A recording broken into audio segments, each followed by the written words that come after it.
Here are today's top stories. The military presents a receipt showing Karapatan paying the bail of an arrested NPA leader. Malacanang defends the Philippine Statistics Authority's findings on the poverty threshold for Filipino families. An American biologist challenges Davao residents to clean up their surroundings. And the DSWD warns the public against scammers targeting beneficiaries in Marawi.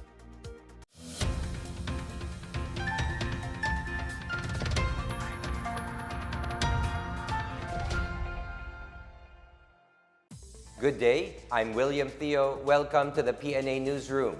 The military asserts that certain organizations act as fronts for the communist movement. The latest piece of evidence is a receipt paid by rights group Karapatan for the bail of a jailed member of the New People's Army. Anthea Owarde has the story. Amidst the continued denial of rights group Karapatan that it is not a front organization of the Communist Party of the Philippines and New People's Army, a receipt for the bail payment of an NPA leader in 2015 seems to show otherwise. A photocopy of a receipt obtained from the Armed Forces of the Philippines indicates that a cash bond was paid by then Karapatan Southern Mindanao Region Secretary General Honey May Suazo for the release of arrested leader Zaldi Canete alias Kajinggoy. Canete, who was arrested in Davao del Norte province in January 2010, is facing multiple murder charges in connection with several rebel attacks. After his release, Canete reportedly became commander of the NPA's 1st Pulang Bagani Command in southern Mindanao. Canete has been tagged in the death of Loreto Agusan del Sur Mayor Dario Otaza and his son Daryl, who were forcibly taken by suspected members of NPA in October 19, 2015. The Army's 10th Infantry Division confirmed that Canete returned to his group after posting bail, but not until he was arrested again in May 2018, while recuperating from gunshot wounds at Don Carlos District Hospital in Bukidnon. AFP spokesperson Edgar Arevalo said the bail payment receipt is one incriminating documentary evidence that links Karapatan with the communist terrorist group. He said Karapatan Secretary General Cristina Palabay should explain Suazo's act in providing for a hefty amount to secure the release of a rebel leader. Meanwhile, a group of former NPA members belonging to People's Alliance for Truth and Healing, or PATH, claimed Karapatan is a human rights group for the defense of communists. They questioned why Karapatan is silent on the killings of thousands of victims of the CPP-NPA's purging, particularly the thousands accused of being alleged government agents, and the sectoral group members killed for opposing the communist movement. For the PNA Newsroom, I'm Anthea Owarde. Malacanang defended the findings of the Philippine Statistics Authority or PSA that 10,481 pesos per month is enough for a family of 5. Presidential spokesperson Salvador Panelo says whether the amount was enough for a family of 5 would depend on their lifestyle. Earlier this month, President Rodrigo Duterte approved a proposal to draft an executive order creating a task force that seeks to eradicate hunger in the country by 2030. Depende siguro eh. Depende sa lifestyle nung kumakain. Kasi pag tanungin mo yung mahirap, sabihin niya, asin lang. Magdidildig kami ng asin, nakakain na kami. And that's okay? Hindi nga, hindi okay syempre. What I'm saying is, depende siguro. Kaya hindi natin alam kung anong basis nung study nila. Sino ba ang tinanong nila? Ano bang level ng society? The Department of Transportation aims to complete the development of the Pasig River ferry stations by mid-2020. Hailed as the bagong tawiran ng bayan, the development of the Pasig River ferry terminal aims to rehabilitate the current tawiran stations where passengers take a ferry to cross the river. Construction works will soon begin with the project expected for completion by the middle of 2020. 4 more stations are looking to be added in the future. The DOTR expects the rehabilitation of the stations will encourage the public to use the major waterway as a means to ease traffic congestion in Metro Manila. Malacanang says the kidnapping of anti-criminality official is an isolated case. and a councilman in Malabon is killed by suspected communist rebels. Gigi Arcilia Agtay has the story. Malacanang is treating the abduction of businessman Alan Fajardo as an isolated case. The palace said kidnapping cases are typical even as the PNP and the military have intelligence surveillance teams to deal with them. Fajardo was the aide of Tanawan City Mayor Antonio Halili, who was assassinated in August 2018 and the head of his anti-criminality group. Fajardo's lawyer, Ferdinand Topacio, claimed he was kidnapped by suspects with police background. Meanwhile, the NCRPO is verifying reports that the New People's Army hit squad is behind the killing of a councilman in Malabon last Wednesday. The victim, identified as Danny C., was shot dead by a suspect on board a motorcycle who then left a letter accusing C of abusing vendors. NCRPO Chief Guillermo Elizar said they have not monitored the presence of the NPA in Metro Manila. C was reportedly a supporter of a candidate endorsed by President Duterte. In other news, Argentine Ambassador to the Philippines Jose Nestor Ureta announced his retirement after almost 42 years in the Foreign Service. The envoy recently paid a farewell call on President Duterte in Malacanang. Aside from cooperation in culture, arts, and agriculture, Argentina implemented the Electronic Travel Authority to make it faster and easier for Filipinos to travel to Argentina. For the PNA Newsroom, I'm Gigi Arcilia Agtay. Still to come, an African biologist challenges Davao residents to clean up their surroundings. More on these when the PNA Newsroom continues.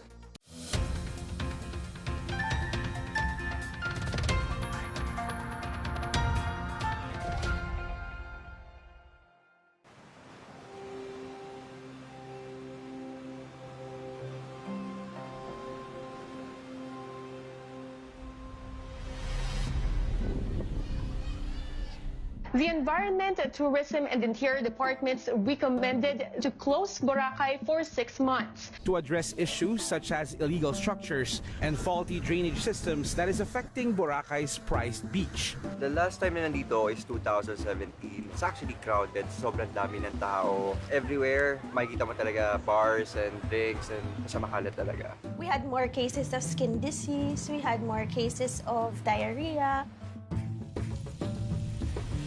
So nagkasama-sama lahat ng mga agencies, tiningnan ano ba ang plano natin sa Boracay, compliance on Clean Air Act, Clean Water Act, at saka yung ating environmental compliance. When they started demolishing, we saw that there was action, that they put their money where their mouth is. Lahat ng nagamit na tubig ng customer, we collect it through our sewer lines and then it goes through a treatment process sa treatment plant. It was nice that it happened. Finally, Boracay got the attention it is in deep need of. I think a lot of work was done during the closure. The water is clear, the oceans are clean, there seems to be a lot of wildlife returning. We had for the first time in 10 years, we had turtles hatching on the beach a couple of days ago. During the closure, you could see like the eagles came back and everything that we have had for a long time. Pumasyal pa nga yung mga dito udanding, galing na Cebu. In the end, it's a good thing, yes. It was hard for us, but it was also a wake-up call. The beach was cleaned up and is officially set to reopen on October 26th. Wala nang kumakain sa beach, bawal nang manigarilyo. Gumanda yung isla namin as in bumalik sa dati na ambience. We teach kids about pollution, solid waste management, because they're the ones who will sustain all the things that we're doing now.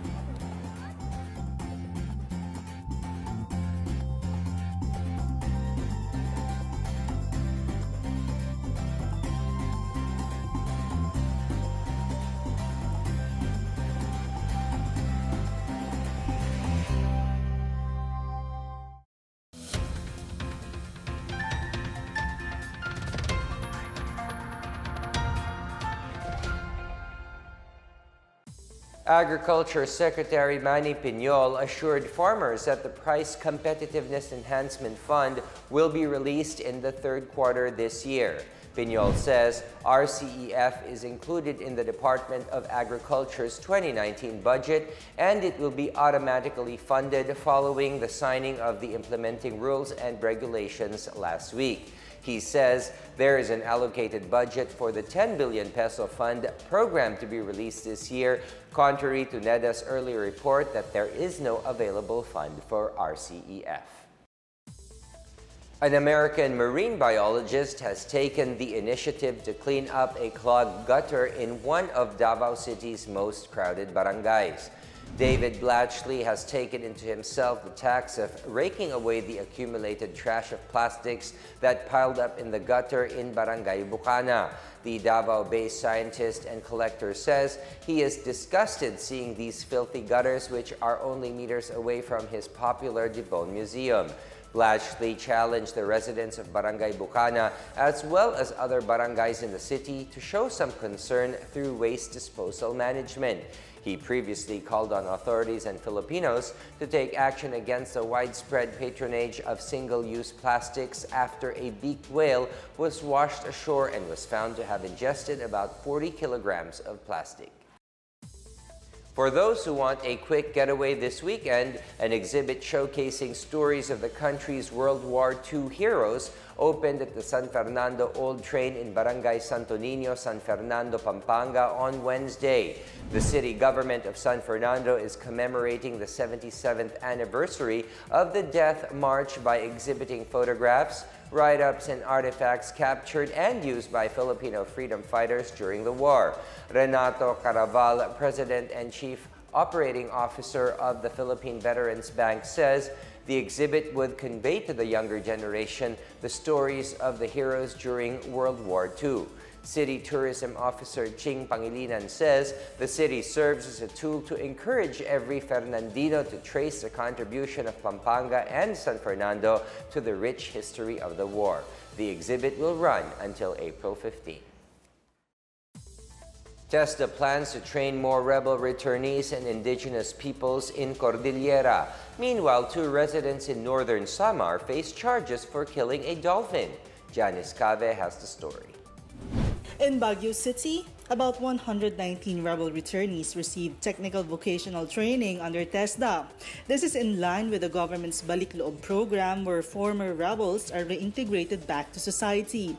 TESDA provides an institution-based and community-based training for rebel returnees and members of the indigenous peoples and is currently coordinating with the Philippine National Police, National Commission on Indigenous Peoples, and Armed Forces of the Philippines for collaboration programs.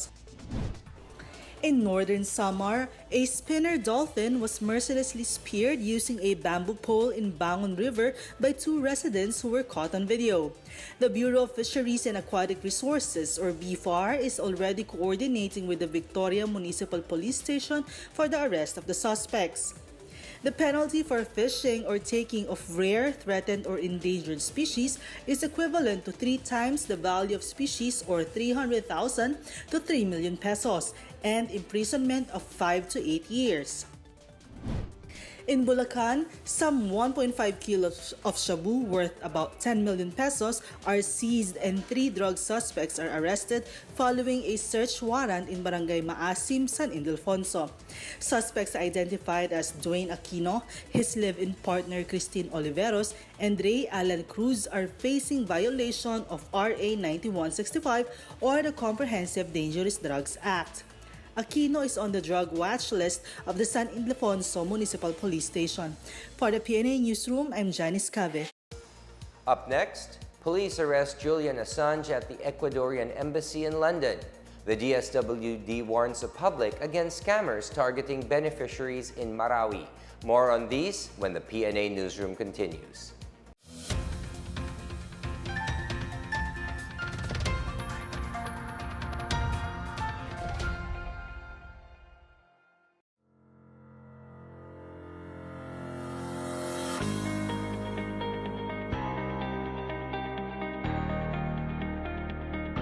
naririto po ako, kasama ko ang aking mga angkan kasi po naantay na rin po namin yung pinakahihintay namin sa lahat na may ibibigay na po sa amin ang aming mga land titles po na siya pong igagawad sa amin po ng Department of Agrarian Reform po.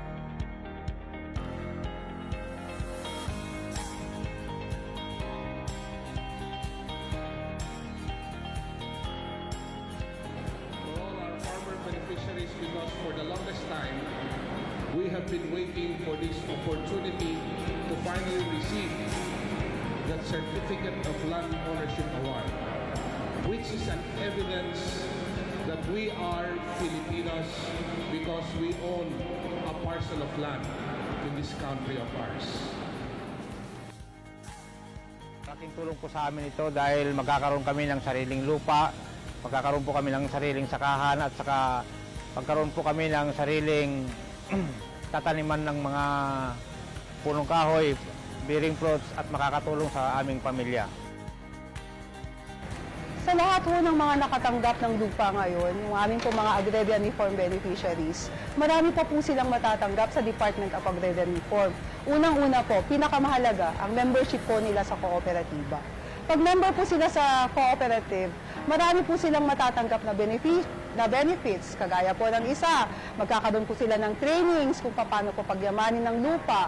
May mga support services din po in terms of machineries, in terms of other support services like credit. Lahat po yan ibinibigay po ng DAR.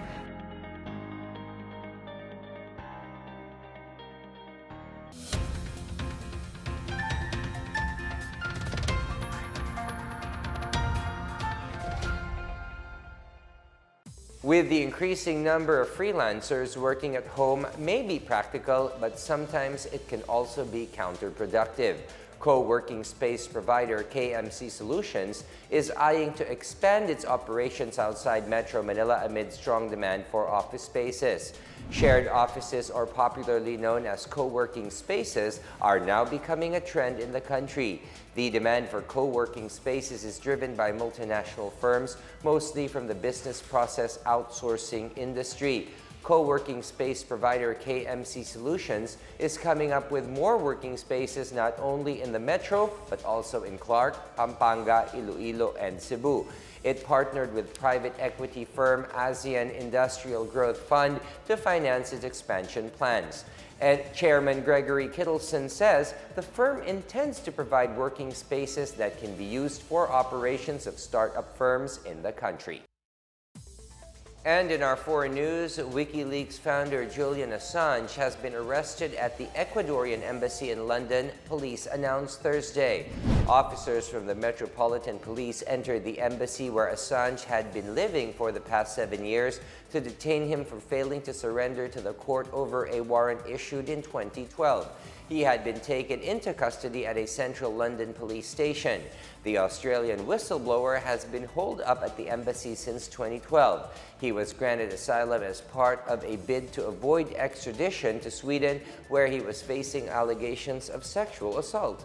Assange also feared U.S. extradition due to his work with WikiLeaks and remained in the embassy. In sports, the Filipino running community is mourning the loss of champion marathoner Rafael Poliquit Jr. Poliquit passed away Thursday afternoon after being in a coma at the V. Luna Medical Center, and he was 30 years old. Poliquit previously won his third Milo Marathon, where he clocked his personal best of 2 hours, 29 minutes, and 47 seconds.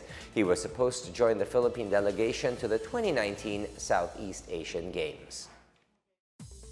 Beneficiaries in Marawi City are advised against unscrupulous people who collect fees for them to get their cash assistance from the government. Candidates and other groups are also warned not to use the DSWD's name for their purposes. Sweet Lukman tells us more. The Department of Social Welfare and Development has warned the public, specifically the Marawi internally displaced persons, against the questionable collection of a certain amount from the agency's cash assistance beneficiaries. In the recent release of 73,000 cash assistance for the residents of the most affected area, some individuals reportedly asking the amount of cash from the beneficiaries. In an advisory issued by the DSWD, it said none from its office should be doing such activities and it is against the government rules and regulations. Meanwhile, the DSWD has warned any person or group not to use the DSWD program for political campaigns, as the agency is a non-partisan government organization.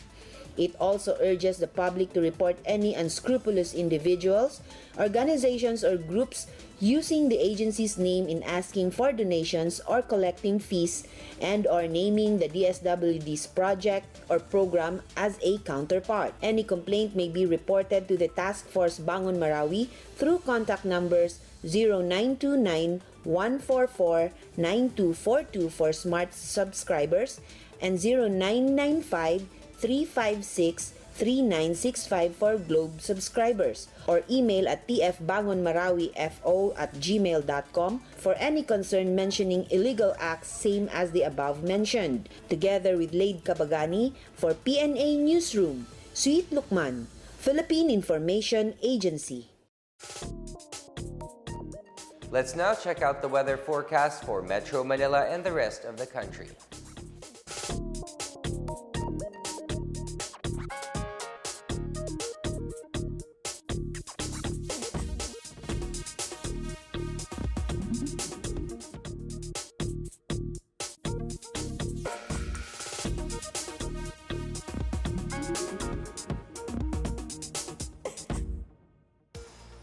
And here's another look at today's biggest stories. The military presents a receipt showing Karapatan paying the bail of an arrested NPA leader. Malacanang defends the Philippine Statistics Authority's findings on the poverty threshold for Filipino families. An American biologist challenges Davao residents to clean up their surroundings. And the DSWD warns the public against scammers targeting beneficiaries in Marawi.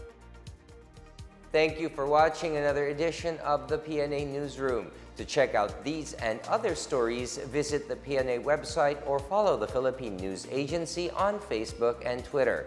For more stories about the government and how it serves the Filipinos, look for these hashtags in all of our social media platforms and websites.